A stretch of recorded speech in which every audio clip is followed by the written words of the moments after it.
Date is the worst kind of poverty, अर्थात जो कर्ज है वो सबसे बुरी प्रकार की गरीबी है। आज जो मैंने शब्द लिए हैं वो हैं जिनके एक के ही दो अर्थ होते हैं। एक तो प्रश्नवाचक होता है, एक प्रश्नवाचक नहीं होता। जैसे मान लिया शब्द है वाट।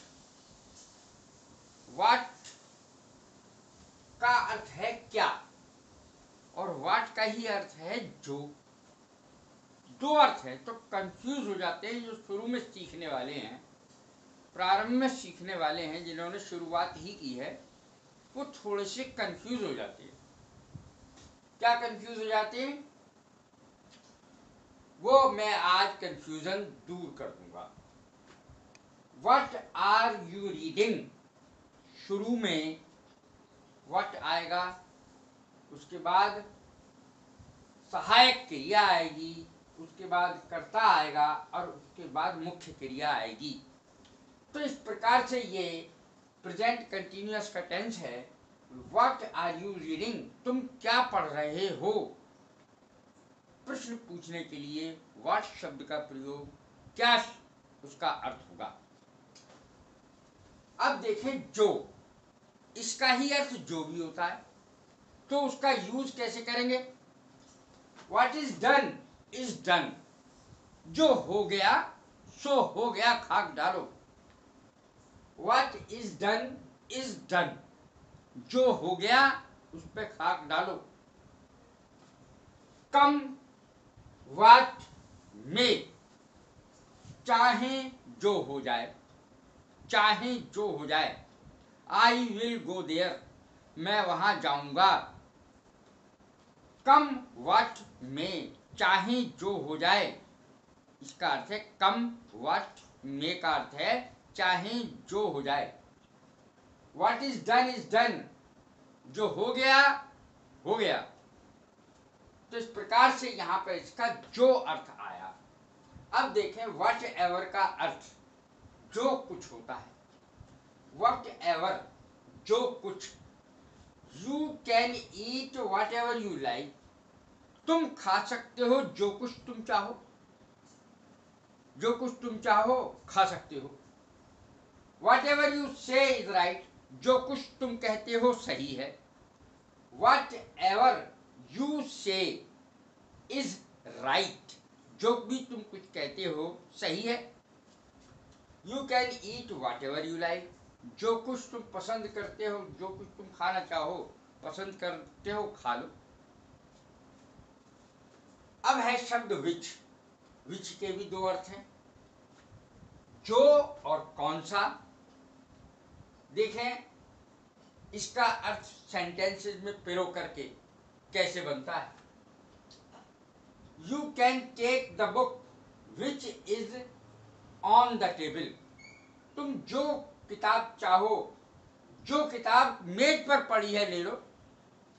यू कैन टेक, तुम ले सकते हो, द बुक, किताब, विच इज ऑन द टेबल, जो मेज पर है। इस प्रकार विच का अर्थ कौन सा भी है। अब कौन से का यूज करके देखें। Which is your favourite book या गेम, कौन सी तुम्हारी पसंद की किताब है या कौन सा तुम्हारा पसंद का खेल है। Which is your favourite game, कौन सा खेल तुम्हारी पसंद का है। तो इसमें कौन सा शब्द इसकी हिंदी हुई, विच की। तो यहाँ पर जो थी, यहाँ पर कौन सा हुआ।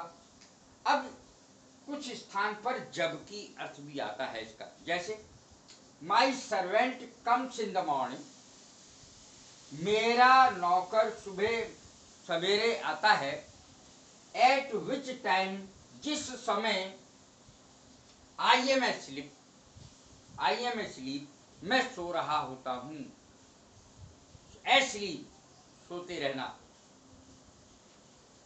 My servant comes in the morning, मेरा नौकर सुबह जब आता है, जिस समय आता है, जबकि वह आता है, मैं सो रहा होता हूं। आई एम एस्लीप, तो जबकि यहां पर अर्थ हो गया my servant comes in the morning, eight which time, जबकि, एट विच टाइम, यहाँ पर विच का अर्थ हो गया क्या, जबकि, जबकि आई एम एस्लीप, मैं सो रहा होता हूं।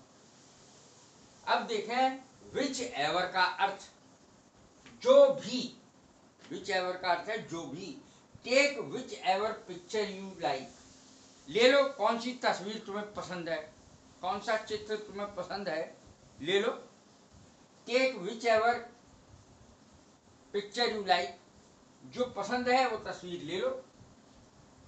अब वैन का अर्थ देखें, वैन के भी दो अर्थ हैं, कब और जब। When did you go there, तुम वहां कब गए, तुम वहां कब गए। तो ये हो गया प्रश्नवाचक, इसमें प्रश्नवाचक चिन्ह लगेगा। अब देखें जब, ये तो हुआ इसका कब अर्थ, वैन का अर्थ कब और जब है। अब जब वाला अर्थ देखें, Sunday is the day when I take rest, ये तो सबके जीवन में कॉमन सेंटेंस है। संडे इज द डे, इतवार का दिन, रविवार का दिन वो है जब मैं आराम करता हूं। I take rest, when I take rest, जब मैं आराम करता हूं। Sunday is the day when I take rest, Sunday का दिन ऐसा है जब मैं आराम करता हूं। अब देखें व्हेन एवर का अर्थ, व्हेन एवर का अर्थ क्या होगा, जब कभी। Whenever he comes to India, जब भी कभी वो भारत आता है। ही विजिट्स मी, वह मुझसे मिलता है। विजिट माने मिलना। जब कभी, whenever he comes to India, वह भारत आता है। ही विजिट्स मी, वह मुझसे मिलता है। विजिट माने मिलना, मुलाकात करना। अब देखें हु का अर्थ, हु माने कौन या जो, हु माने कौन या जो। हु आर यू, तुम कौन हो, ये प्रश्नवाचक है। इसके आगे प्रश्नवाचक चिन्ह लगेगा। जब प्रश्नवाचक का यूज होगा किसी शब्द का तो प्रश्नवाचक चिन्ह वाक्य के अंत में लगेगा ही लगेगा। हु आर यू, तुम कौन हो। अब देखें जो का यूज, ये तो हो गया कौन का यूज, अब होगा जो का यूज। द मैन, वह आदमी। हु केम, जो आया था। इज माई फ्रेंड, मेरा दोस्त है। The man who came is my friend, जो आदमी आया था वो मेरा दोस्त है। अब देखें हु एवर का यूज, हु एवर माने जो कोई। Who ever came set down, जो कोई आया बैठ गया।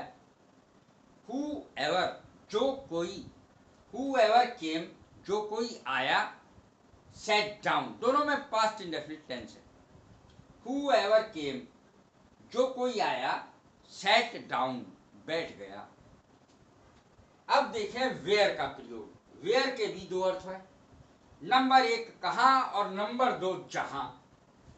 वेयर आर यू गोइंग, तुम कहां जा रहे हो, ये प्रश्नवाचक है। वेयर आर यू गोइंग, तुम कहां जा रहे हो।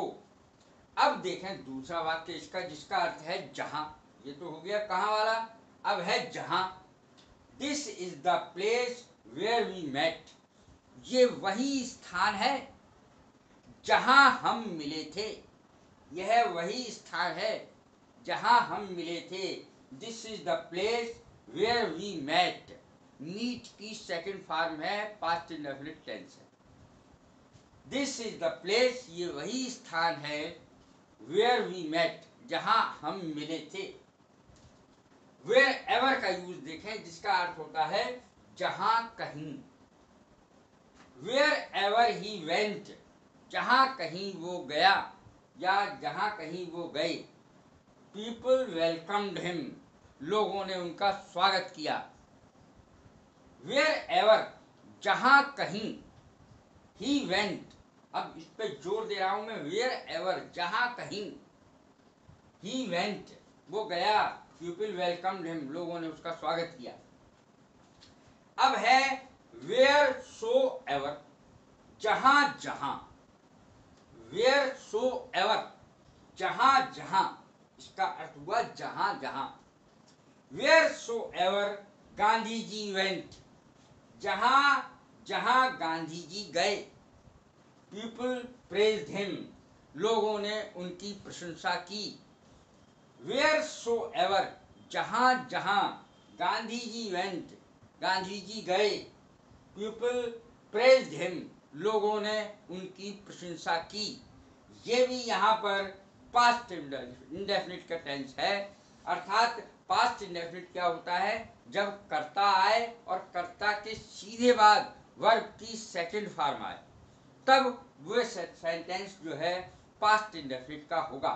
अब जैसे कि मैं, वैसे तो मेरे ये सभी शब्द अच्छे लगे होंगे आपको, एक वाक्य मैं अंत में अपनी तरफ से बताता हूं, जैसे वह मेरे चंगुल में फंस गया है, वह मेरे चंगुल में फंस गया है।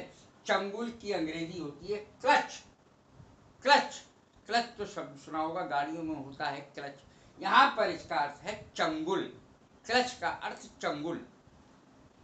वह मेरे चंगुल में फंस गया है, यानी मेरी साजिश में फंस गया है। He has fallen into my clutches, अर्थात वह मेरे चंगुल में फंस गया है, प्रेजेंट परफेक्ट टेंस।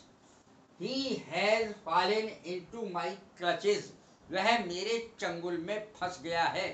कैसे लगे मेरे ये शब्द और कैसा लगा मेरा ये वाक्य, लाइक करें, शेयर करें, सब्सक्राइब करें। God bless you, thank you very much.